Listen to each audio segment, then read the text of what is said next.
what is the argument other than Trump, Hegseth, just doesn't want trans people in the military? Well, I mean, I think that the president, we'll ultimately see. I think that's why the court is allowing the president to move forward with this until it works itself through the court system. Maybe the Supreme Court will be the final arbiter here to say, yeah or nay, you can do this. But ultimately, I think the court is showcasing deference to the executive, saying that, look, you're the president, you're over the military. You do, for the most part, get to sort of dictate the standards of our military. And I don't really see how you can push back against that. Again, we'll see what happens in the court. I can.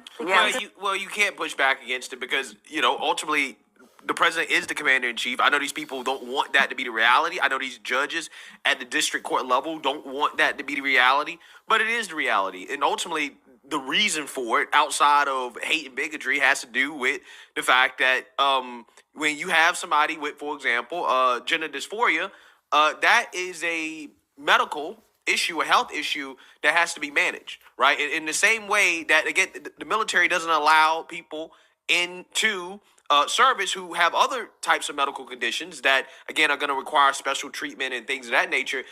To me, it kind of seems like the same thing, right? And, when you talk about people that are trying to transition and that have undergone, gender affirming care or whatever, yeah, that type of stuff comes with a cost, right? And at that point, you have to make special accommodations.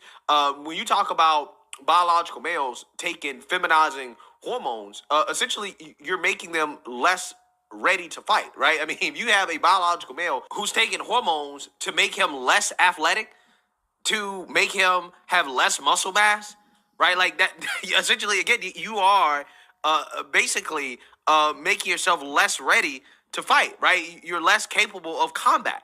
So, I think these are some of the more, again, legitimate reasons, right, outside of hate and bigotry that the liberal media refuses to acknowledge, which is that, yeah, they have to have special accommodations.